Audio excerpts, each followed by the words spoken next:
Hello everyone, this is Dr. Mohit and today we'll be discussing about viral infections, specifically viral skin infections, right? And over here we'll be looking on to probably this would cover a bit of microbiology as well, because over there we read about these specific viruses a lot, right, in very great detail. Over here we'll be reading about some of it, yes, and a bit of pathology as well in these lectures. Down the lectures you'll have it, okay. Alright, so let us just start, but first let me introduce you some of the viruses that we are going to cover in this chapter. Alright, so these are the ones. So first of all we have group, yes, in this we have a lot, right, the HSV and HVV, right, all will be covered under the topic of herpes, yes, and then we have HPV, this is a separate entity altogether, okay. So usually I've seen like we get a lot confused in between these two topics, yes, and even in this one there are two subheadings, okay. This is going to be the first topic, so we'll clear that up in the very first go, okay. And we have measles, rubella, and erythema infectiosum, roseola infantum, and molluscum contagiosum, and many more are there, just to name a few, okay. Alright, but first we will be talking about these two, okay, because after this and we can take up all the different ones, right, because the other ones are the variations of this, okay. Alright, so let us begin with that. So first of all, straight up I want your attention on this herpes group, okay. Rather than going on to the all clinical findings, the extensively what we read about today, in the initial 5 to 10 minutes of this lecture, I just want to make this one doubt very clear, that HSV and HVV, what are these? These are the people from the same family, okay. And the Herpes Simplex Virus, that is HSV, only the first two members are included in this group. I will repeat that again, that in HSV only the first two members, that is the 1 and 2, right, are included in this group, okay. Alright, this is the one who causes the herpes labialis, this is the one which causes herpes genitalis, alright. These are the two, okay, fine. How about the next one, that is the HHV, yes, human herpes virus, yes. About this we have 8 different variants in this, okay. Each of these are important to us because each of these has very peculiar findings, yes, that is one thing. And we also have a bit of pathology in this, right. We read about owl eye appearance in this, so I've also mentioned about that, and I've taken the histopathological slides to just clear this one doubt, yes. What is this owl eye appearance? We'll read about that as well. HSV3 is the Varicella-Zoster virus. This is the one, right, which reactivates and forms into Herpes Zoster virus, yes, that is the one, okay. Epstein-Barr virus, yes, EBV, okay. And we have the cytomegalovirus, CMV, that is HSV5. HSV6 is the roseola infantum or exanthum, right. And we have the pityriasis rosea, we read about this one, right, pityriasis rosea, and we just got done with the quiz session, okay. And even in there we had this one case number 9 or 8 that was there, right. It was about pityriasis rosea, okay. What do we see? We see a haral patch. Now we can read about the etiology under the topic of viral skin infections, okay. We're done with that. With the HHV8 we have the Kaposi sarcoma like lesions, yes, are there, okay. We'll be discussing about these as well, alright, fine.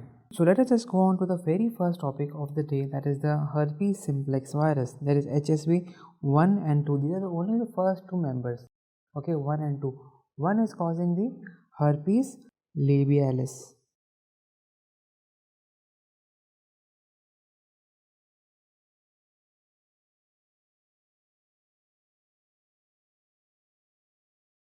Okay, how about the second one? This is causing herpes genitalis.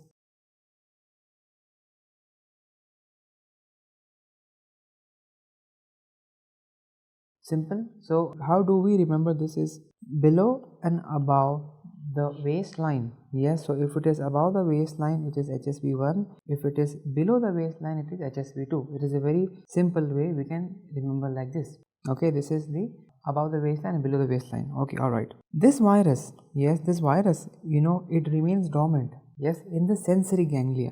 this virus remains dormant in the sensory ganglia. Yes, and it periodically reactivates. Okay, it periodically reactivates. So it is never like this perfect healing. If the person is little bit immunocompromised in any stage, not like the person has developed AIDS, not like that. Even if somebody has a very mild fever, or somebody in the female population, somebody is going under a menstrual cycle, this virus could get activated, right? Because that is a period where the immunity is low. This is the time the virus gets reactivated. Yes, and where does it live? In the sensory ganglia.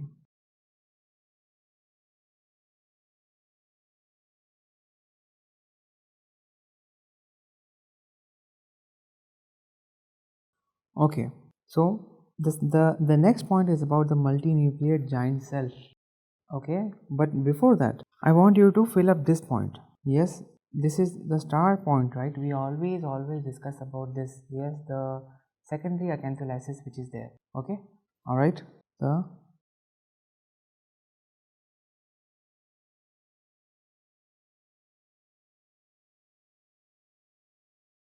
okay, so this point is very clear to us, right? I think the times I've repeated this one point is just, I'm pretty sure that this topic is hammered in your head by now. What do we see? First of all, we have an edema, right? Edema causes ballooning. Ballooning causes rupture, right?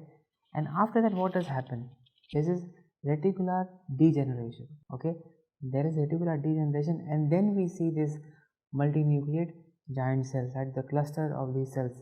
Okay, we see them over here. It's going to be reticular.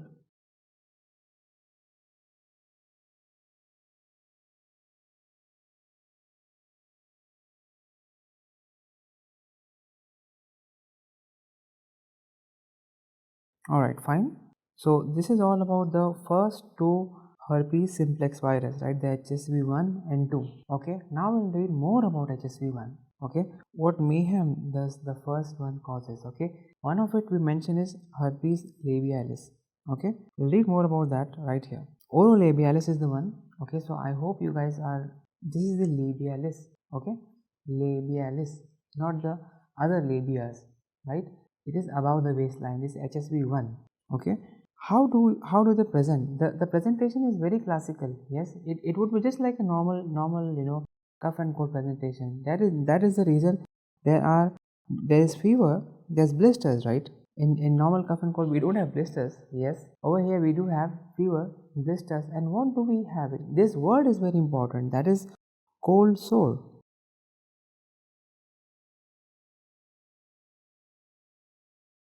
This word is so particular about this one condition, that is HSV. Why? The answer is because if just said like, okay fine, if somebody is having a cold sore, right, just the only virus which should strike in your mind is HSV. As simple as that. It has a direct correlation. This word has a direct correlation to this presentation.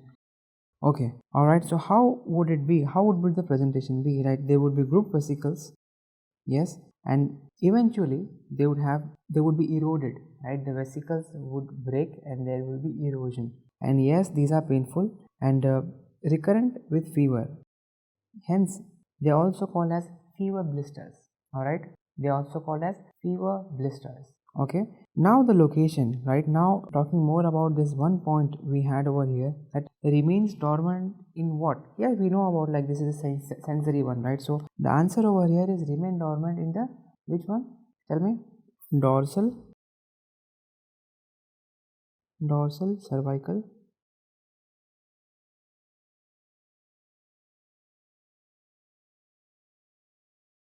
All right, this is dorsal cervical ganglion, right? The dorsal cervical root ganglion. I should add that. Okay, that is the dorsal cervical root ganglion. That is the location of this virus where it remains dormant. Okay, this is a very, I would say, classical sentence which is used for this specific thing. Okay, over here what's happening is it keeps reactivating again and again and again. Okay, as you can see in the image. Yes, it could happen here as well, just like that, and the blisters, they break and they form a crust like this. painful condition, very painful condition. Okay, how would be the treatment? First of all, it keeps reactivating, right? So what we can do is we can just give some, we can reduce the viral load, but the virus would be still there, right? We cannot like completely eradicate it. Okay, we could use oral 𝗖𝗵𝗶𝗴𝗺 or 𝗲𝗲𝗵𝗵𝗺. We can use it. Okay, so that is one type of the HSV. The next one is, so the HSV-1, right? We're talking about this HSV-1. Yes, and the next condition over here is eczema herpeticum. All right, that is one condition we will be reading about. Over here, the main point to be understood is what's happening over here is a person is already having a predisposition to this. Who has this condition, right? Somebody who's having atopic dermatitis. Yes, something like eczema, right? The other word for atopic dermatitis is eczema, right? If somebody is having that, what is happening, as even when we did the chapter, right, over there we understood that the barrier function is lost. Because of the barrier function is lost, the person is pre-exposed to the breaching of the dermis, right? So the HSV breaches the abnormal epidermis very easily, right? Because of that, yes, we have these lesions. All right, as simple as that. That would be how you would think about that, right? Okay, that would be the concepts behind it. Okay, fine. So the patients with underlying diseases like eczema, that is the most common one, yes, or Diarrhea's disease or 𝗵𝗵𝗵𝗵𝗺 disease or pemphigus foliaceus are predisposed to having eczema herpeticum with HSV-1. All right, over here you can see that there is pediatric presentation as well and adult as well. Okay, as you can see, these punched out type lesions. Okay, over here you can see as well, yes, we have very clear cut lesions. You can see with the borders are very well defined. Yes, you see the borders are very well defined in all these images. Yeah, you see. All right, so how would we treat it? Definitely this is a viral infection, right? So we would give 𝗖𝗵𝗵𝗵𝗺 and 𝗲𝗲𝗵𝗵𝗵𝗺. This much is there. Okay, all right, going on to the next one, that is herpetic whitlow. All right, so this is another question that I took up in the quiz. Yes, so first of all, wherever you read this word whitlow, where does it happen? Yes, it happens at the finger pulp, right? So where do you think the inoculation is? Is at fingertips? Yes.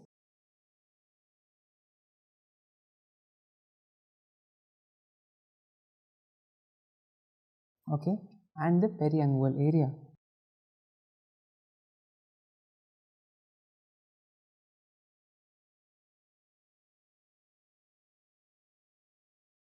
Okay, all right, so here you can see, yes, these findings, these are the ones. Yes, but now in the contrary, I just want to let your focus on this image, the second image we have at the bottom. What is this? So whenever definitely the herpetic whitlow topic is going on, so that is the reason it could be that, but that is the reason I have included in this. This is not herpetic whitlow. Yes, this is not herpetic whitlow. This is 𝗵𝗿𝗵𝗵𝗺.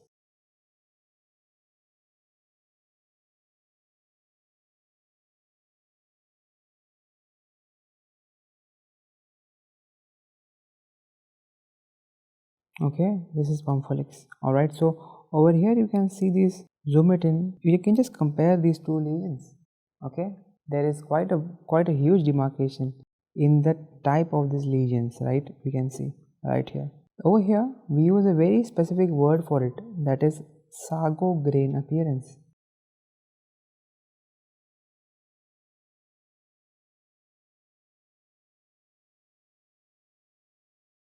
We don't use this word for this. Okay, now we'll read about the next one, that is the HSV-2, right? Okay, fine, this is the HSV-2. Yes, so what was it causing?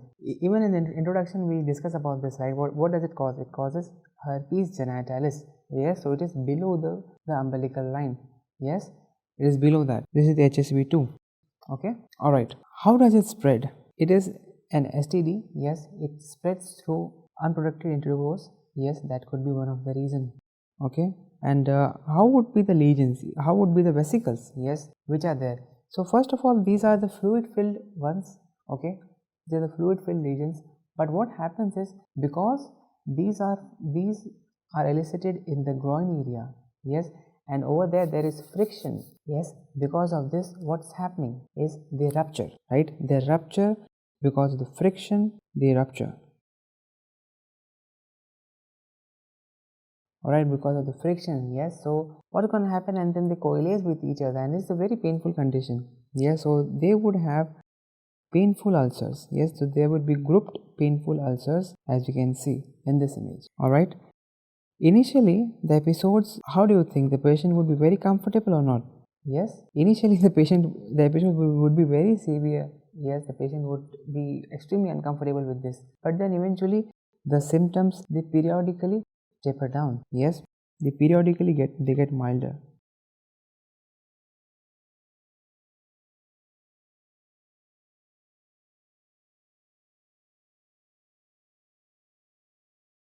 Okay, alright, the next part, that is the inguinal lymph nodes are painful and enlarged. Yes, in this condition, in the later part of the chapter, we are going to make a flowchart, and in that flowchart I have included everything which is related to painful, painless, and this painful, painless ulcers, or painful or painless cervical lymph nodes. Okay, inguinal lymph nodes, which all are there, I've included in that, and if we just get that concept right, we would never miss a diagnosis. Okay, alright, so the later on the symptoms are very mild.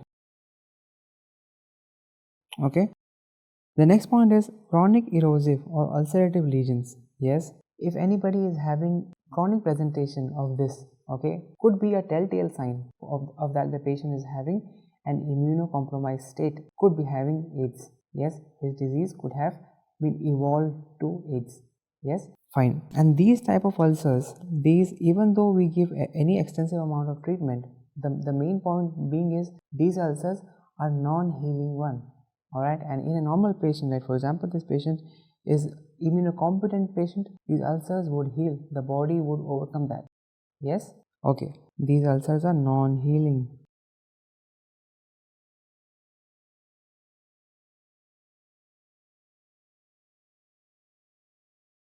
Okay, fine, that is all for the herpes. Yes, that is the second type. Yeah, we are done with the type 1 and 2. Alright, so let us continue our discussion over here, right, about the ulcers which are sexually transmitted. So this flowchart will come again when we read about the STDs. Okay, but over here I just want to make your thought process very clear. Yes, how is it that if there is an ulcer, right, there are only two conditions: either the ulcer could be painless, or either the ulcer could be painful. Simple. Yes, in either of the two conditions, what we need to check, we need to check the inguinal lymph nodes. Yes,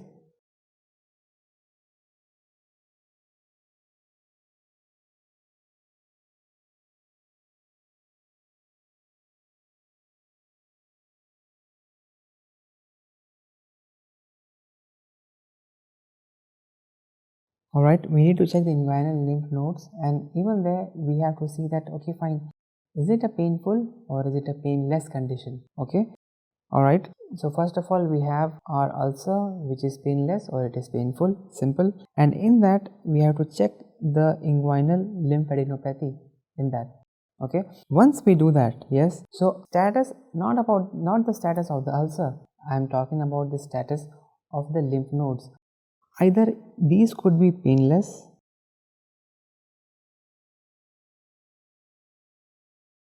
so we have to check the lymphadenopathy. Alright, and first condition was that it could be painless. Yes, and the next one, it could be painful. Yes, and there could be some other condition, right? So there's null. Yes, so there's it's not present.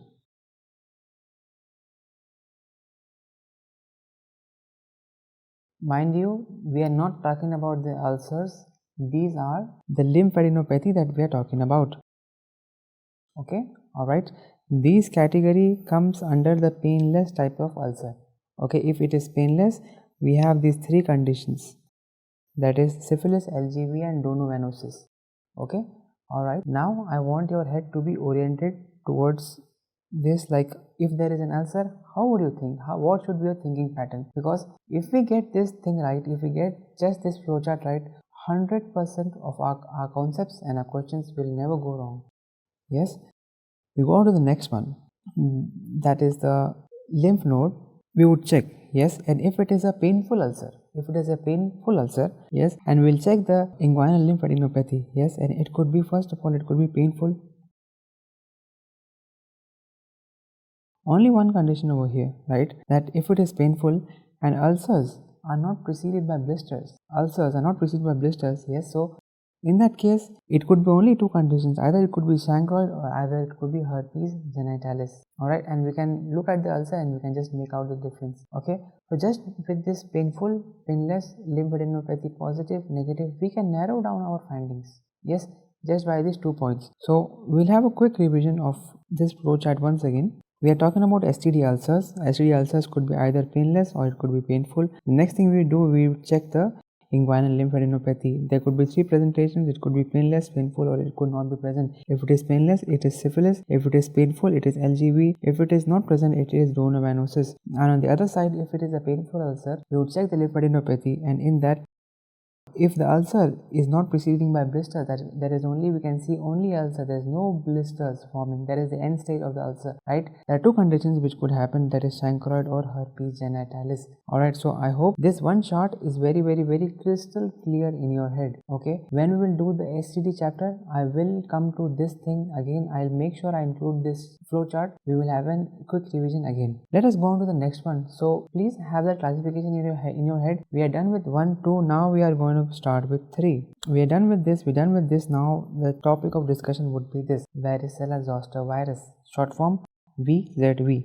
Okay, Varicella-Zoster virus, that is the third one. This is the HHV3. Mind you, the first 2 members are not HSV-1, HSV-2. Those are HSV-1 and HSV-2. I hope I'll repeat this again and again so that we are confused. We never get confused with this one point. Okay, fine. So primary Varicella-Zoster virus. So the first time when it get infected, right? So what do we call it? This is the game of terminologies. This would be a common varicella infection. But the reactivation is not called varicella. The reactivation is called as Herpes Zoster.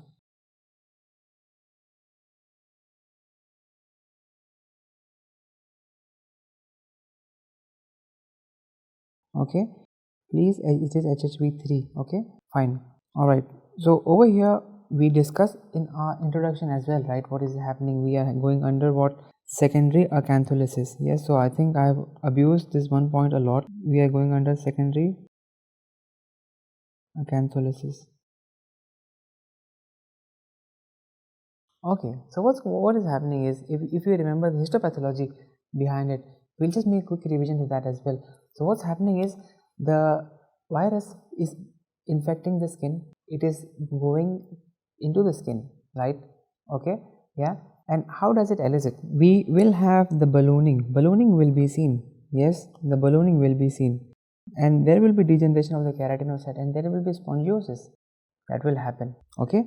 And over here we will have the multinucleated giant cells we would see. And one of the very characteristic thing about this condition is the pleomorphic rash. Yes, so we could see all the stages at one time. That is the meaning of this pleomorphic rash.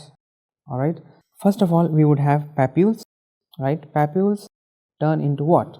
They turn into vesicles, right? The papules, they turn into vesicles, then they turn into pustules, and then they turn into crust. Why should we know this? Is because if the patient comes to you, yes, I'll just put it in a clinical format now. If the patient comes to you in the stage of pustule, do you think it is infectious or not? If the patient comes in a state of vesicle, I should write it.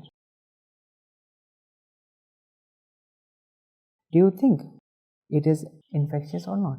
Yeah, the point is that when it reaches the crust, right, it reaches the crust stage, that is when it is non-contagious, and all the stages before that are contagious. Okay, alright, so we have to look for, is it the rash, right? And even though, because the rash is pleomorphic, we can see all the stages. So if there is one lesion which is in crust stage, there could be possible that there are other lesions which are either in the papule stage or the vesicle stage, right? Okay, fine. So the crust stage is the one which is non-contagious.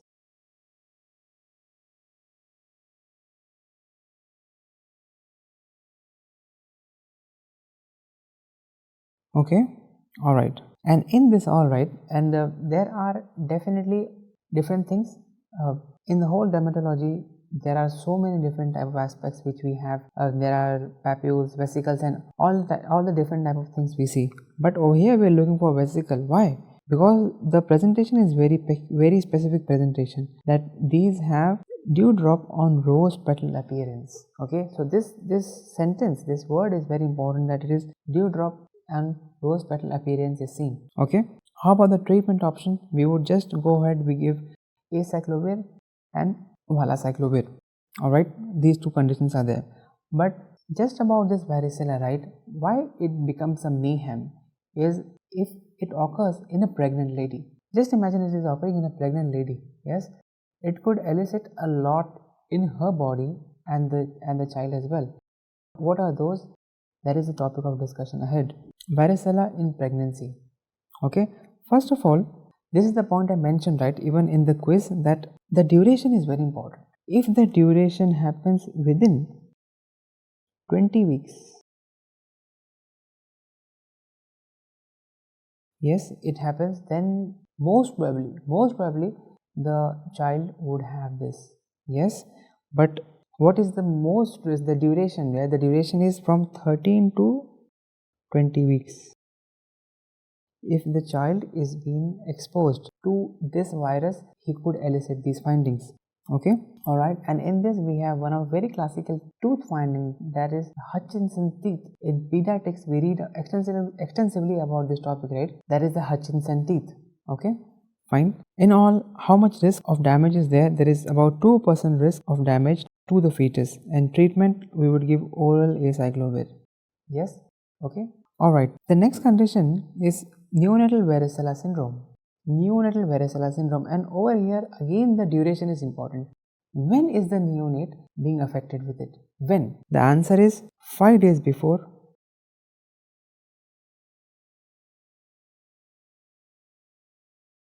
and till 2 days after the delivery. Okay, 5 days before and 2 days after the delivery, if the neonate is exposed to this, it will have the neonatal varicella syndrome. All right, fine. How do we treat the neonate? Is we would give IVIG. Yes, intravenous immunoglobulins. Yes, we would give the preformed immunoglobulins to the baby. Yes, and we would treat the mother with IV 𝗖𝗵𝗵𝗴𝗺. All right, fine. If mother, this point is important for MCQ. If mother is exposed, yes, then in 72 to 96 hours of exposure, yes, we can give IVIG. It is effective. So this is a window period we have with us. Yes, if we have mother is exposed, there is a history, and the mother comes to us in this period, that is between 3 to 4 days, yes, we can give IVIG and it is effective. Okay, how about the next one? If you remember, yes, we are under the topic of HSV-3. Yes, and in this we are done with the primary infection. Now we are going to go for the secondary infection, which is a reactivation. All right, this is a reactivation. The virus is same, okay, but the name is different. What was the name? It was Herpes Zoster Virus. Okay, all right, it is very peculiar, right? These findings are very peculiar, and in the questions, in the MCQ, in the presentation, you will see a lot of patients suffering from this. Yes, why? Because most of us have this virus in our body. Yes, at some point or the another we had chickenpox, so that is the same virus, like varicella, right? It remains dormant, and whenever it gets chance, it just shoots up. Yes, in any condition when you have any immunocompromised state. All right, so let us read about this, right? So the main condition is that it is a reactivation of Varicella-Zoster virus. Okay, you could see the vesicles. Yes, you could definitely see the vesicles, over here, and this is this condition is called, there is specific languages, right? In the regional areas this is called different. Yes, in Mumbai I've seen patients, they call this specific condition as Nagin, right? It's very absurd, but yes, the general population, they know by this name, okay? And over here we can see this as well, that this is some latent and this is an active infection, okay? And if you guys have a good eye and if you are a good clinician, you would see some more things about this, yes? So if you have that one thing in the mind, what is it? Yes, it has a dermatomal spread. Yes, see, it is only involving this part. It is not going here. It is not going here. It is only involving this part. Alright, even here you see, there is thoracic involvement. Thoracic is the most common area where the virus is involved. Yes, the virus affects the thoracic area. Okay, alright, so let us just read more about it. So this is a dermatomal spread and the thoracic area which is there, which we just discussed about. And what is the most common nerve which is affected? That is a trigeminal nerve. Alright, trigeminal nerve which is there. Okay, that is one thing. Now the complications are the most, I would say, star topic of this topic. Yes, okay, if that makes sense. Complication is post-herpetic neuralgia.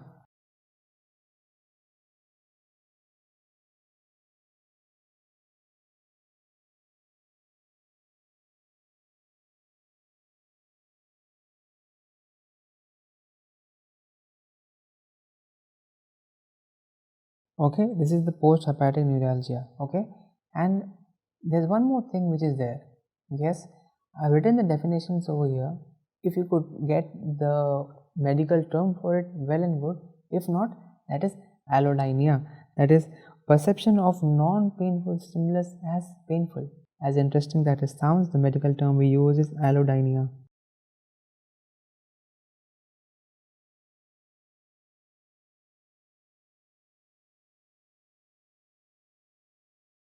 Fine. So we are just done with the Herpes Zoster virus. Yes, so we are done with the primary one and the secondary one as well, the reactivation form. Okay. Alright. Now let us go with the subtopic. Yes, that is the two conditions which this Herpes Zoster virus present to us. Yes, so the first is Herpes Zoster ophthalmicus and Herpes Zoster oticus, affecting the eye and affecting the ear. Yes, this is a very most abused topic as I would say. Yes, in this chapter, okay, the herpes topic, because there is some sort of confusion regarding this, even though it is very simple. If I give this one image to probably 100 students, 80% would get right, but 20% would get it wrong. They would just, I don't know, they would just mark it something else. Yes, but still it is a very simple topic. We should know everything about it and this condition is very commonly seen in our OPD as well. Okay, so if you can know it, definitely you can treat your patients as well, right? The whole point is about that. Alright, so we continue our topic for the Herpes Zoster. Yes, so Herpes Zoster ophthalmicus. Yes, it is very simple. Yes, because of the word, which nerve is getting involved? Is it the ophthalmic nerve? The answer is no, right? The answer is trigeminal nerve. Yeah, this is the nerve which is getting involved. Over here you see, yes, in this patient, and even in here we can really appreciate the virus is not affecting the other dermatome. It is just restricted to one part. Yes, it is just restricted to one part. Yes, in this it is this part. In the left image it is the patient's left part, and over here it is such a clear demarcation. Okay. Alright, and one more sign I want you to just focus over here is called as the Hutchinson sign. I'm not talking about Hutchinson teeth. Please mind these two words. I'm talking about Hutchinson sign. Alright, what does Hutchinson sign say? That if there is lesion, yes, on one side of the nose, yes, then the same side eye involvement would be there. As simple as that. Is not much complicated. If you guys want to read, I have mentioned over here that Hutchinson sign. If vesicles are seen on the tip or side of the nose, then the eyes is usually affected from the same side. Okay, affected from the same side.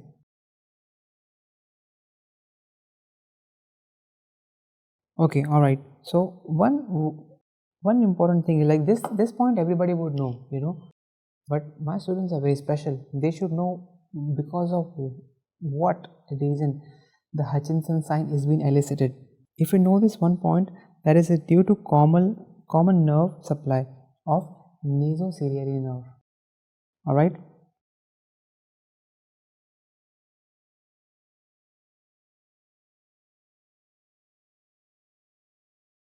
Okay, this is because of the nasociliary nerve. Fine.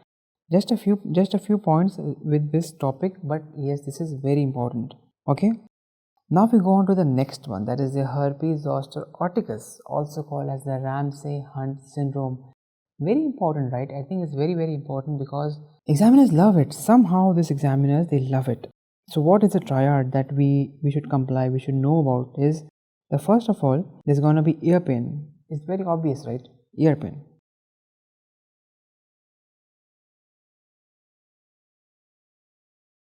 Yes, and we also see, if you can just describe this, right? If you can just describe this one lesion, we have vesicles.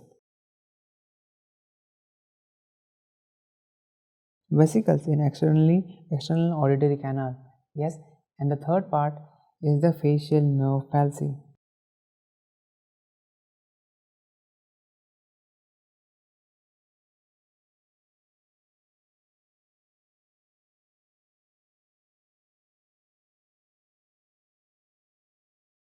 Alright, so that is all about the herpes virus. Okay, so we read about the whole thing quite extensively, I guess almost as microbiology. Yes, now let us go on to the next one, that is the HSV-4. What was the name in the list? It was the EBV, the Epstein-Barr virus, right? Epstein-Barr virus. Yes, and this condition is also called as Kissing's disease. Yes, so that is the reason it could be spread, right? Yes, Kissing's disease, in the very famous name, I don't think I need to teach you these things, right? Infectious mononucleosis, because nowadays this is quite prevalent, this information is quite prevalent on the internet. Yes, but the questions behind it are only answered by the medicos. Yes, there is an Epstein-Barr virus that has been causing it. What could be the findings in it? Yes, one of the findings is the triad that we'll study. So what you would see in the patient is pharyngitis.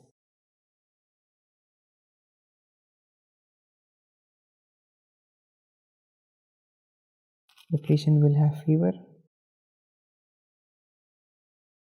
and posterior cervical lymphadenopathy.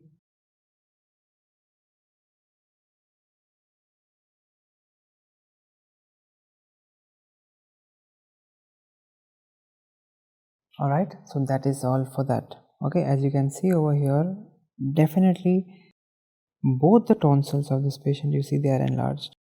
Yes, both the tonsils are enlarged, and you can see this whitish membrane. Okay, alright, we have over here, fine. What are the next findings? That 𝗵𝗵𝗆. Yes, 𝗵𝗵𝗆 at the junction of the hard and the soft palate. Yes, on the third and fourth day, and this is a very characteristic feature of this. Yes, this is the HSV-4. Yes, alright. How about the rash? The rash which is elicited, this rash is being exacerbated or triggered by ampicillin.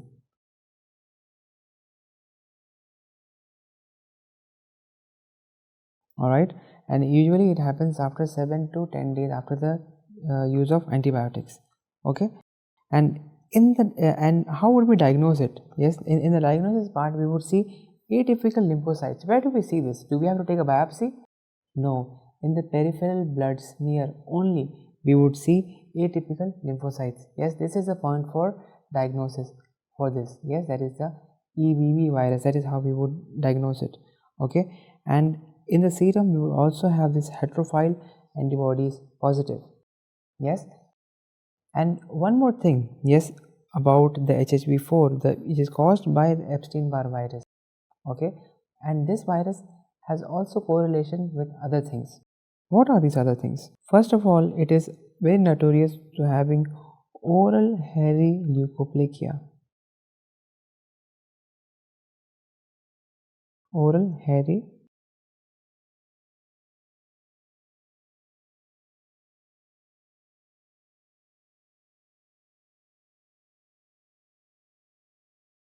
Okay, fine, and it is positive in HIV patients. Yes, so how do you see them? It's like on the lateral aspect of the tongue. Yes, where do you see these white plugs? On the lateral aspect of the tongue we would see. One question, could you scrape them off or no? Yes or no? Can you take them off?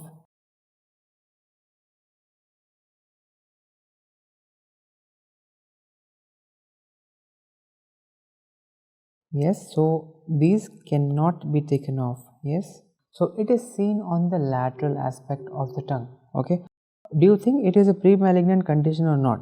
Yes or no? Is this a pre-malignant condition?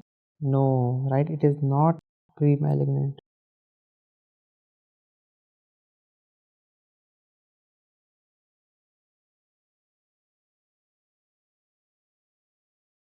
Okay, all right, and it cannot be scraped off. Yes, the lesions that are there, the white lacy lesions which are there on the lateral aspect of the tongue, they cannot be taken off. Unlike what? Unlike oral candidiasis, right? So in candidiasis we can easily take off the oral thrush. Yes, fine, that is one other thing. Okay, now let us we are done with the HSV4. Now we have the HSV5. Yes, right over here you can see which one is this. This is the cytomegalovirus. Yes, right over here, right, the cytomegalovirus. But over here we'll be definitely covering the dermatology aspects for it, right? But before that I'll be just taking a bit of detour here, and I'll be adding a bit of pathology. Yes, because of this findings, these inclusion findings that we have. This is just an appearance. What is it? Owl-eye appearance. Yes, so I think this is the most common topic across everywhere, we see this, right? But I think most of us are confused. Somehow something is not right, whenever we do the questions we get it wrong. Why? Today we'll just debunk everything. There is only a simple demarcation line, which this, as you can see on the screen, the classification is very clear. So let us just go on with that. First of all, we have the EBV and CMV, the Epstein-Barr virus and cytomegalovirus. Okay, owl eye is just an appearance, nothing more than that. It does not signify anything else. Do not imagine that if you see owl eye in any of these, it will be CMV, or it is absolutely CMV, or it is absolutely EBV. No, you cannot say that. Alright, till here I am very clear about this one concept. Okay, so what does it properly signifies? Yes, okay, fine, we have the owl eye appearance, you see. Okay, but if you see an RS cell, that is a Reed-Sternberg cell. Okay, fine, so how would you say something as a Reed-Sternberg cell? I can say this as a Reed-Sternberg cell, like anything I can say. I can call you a Reed-Sternberg, but what is defined as Reed-Sternberg cell is any cell, right, which has an owl eye appearance with eosinophilic nucleoli. Eosinophilic nucleoli is the word that your eyes should be looking in the image. Only if your brain knows about this finding that, okay, fine, I am seeing eosinophilic. What does this mean? This pink thing you see right in the bottom. Eosinophilic. Yes, you see the stain, right? These is something that your eyes should catch whenever you see an owl eye appearance. Okay, now we'll talk about the counterpart, that is the cytomegalovirus. Okay, fine, even here we will see the owl eye appearance will be seen. Okay, alright, but over here, do we call it as a Reed-Sternberg cell? No. Why? Because it is not eosinophilic. As you can see the screen, it is basophilic. Okay, please mind this. Okay, I know this is not the topic of concern, but just because we are discussing the CMV, I wanted to intentionally add this topic, even though this is not in our syllabus. But still, I just wanted to make that one thing very clear, that any time in your life you come across any MCQ, any question related to owl eye, your mind should come back to, okay, your mind should come back to this, and you should be like, okay, fine, I know that point exactly. Okay, done. I'll just revise this one point again and we continue with the derma discussion. Owl eye is just an appearance, yes, which is seen in either CMV or EBV. Alright, if you see in CMV, yes, so what are we going to call it? Is it going to be eosinophilic or is it going to be basophilic? The answer is basophilic. Alright, if you see EBV, if you see an EBV, right, okay, fine, it has an owl eye, it is EBV. So It's going to be what? It's going to be eosinophilic, and it will be a Reed-Sternberg cell. Okay, alright. And how do you remember this? Is if this works, right? If it is EBV, it is eosinophilic. Alright, fine, simple. Okay, now let us just move on to the next one. As you can see over here, right? Okay, fine, we should talk about this image as well, that you see these are the basophilic basophilic nucleoli. Alright, now let us just go on to the next one, that is the HHV6. Okay, HHV6, which is very important. Okay, what is the other name? There is Exanthum subitum and Roseola infantum. Okay, a bit of fancy name, but I'm sure you have heard about this a lot of times in your micro classes. But still, we'll cover everything. I guess we're covering everything which is in the micro part. Alright, okay. Alright, so it's also called the 6th day disease. Why? Because first there will be fever, yes, and the next thing, the very classical thing over here is the maculopapular rash. Okay,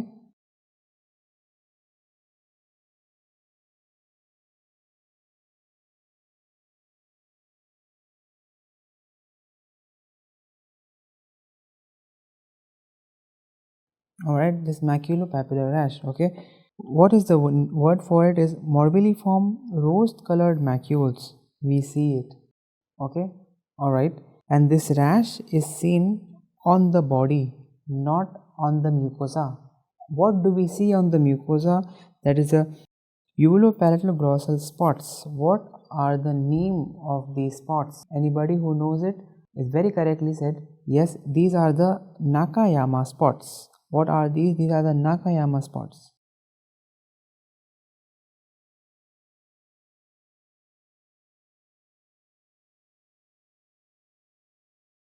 Okay, so what are these? These are red papules over the palate. Let's see them. You see, very classical, very characteristic. If you see this once, probably you will never get it wrong. You see these spots. You see these spots. Very clear, right? Okay, these are the Nakayama spots. Alright, so that is all about HSV6. Now we'll go for the HHV7.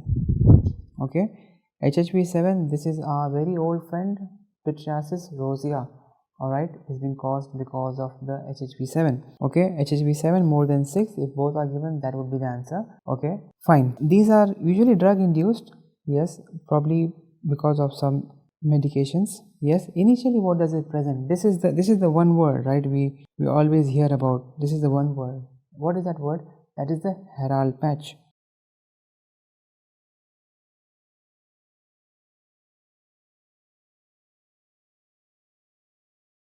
Okay, we see this herald patch. Alright, and over here, this is the first patch that we see in the patient, followed by all the other patches. How would you describe this? Is peripheral scaling. So what do we call it? As the collarate of scales.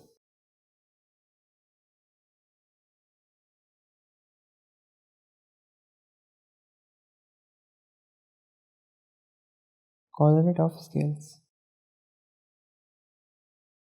Yes, and we have central clearing.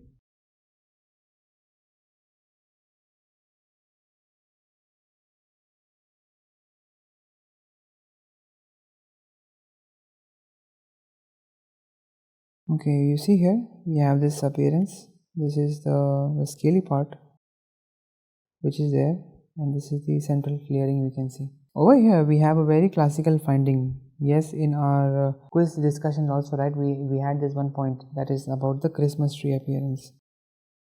Okay, alright, and why do we call this as Christmas tree?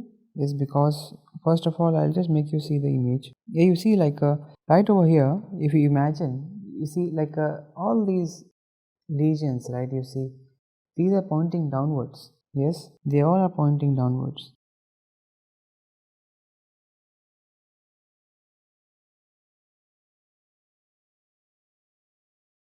Alright, so that looks like a Christmas. So that is a Christmas tree appearance we see over here. Okay, alright, and also because of that, right, so because of this, what happens is all these lesions, they coalesce with each other. All these lesions, they combine with each other, and what do they form?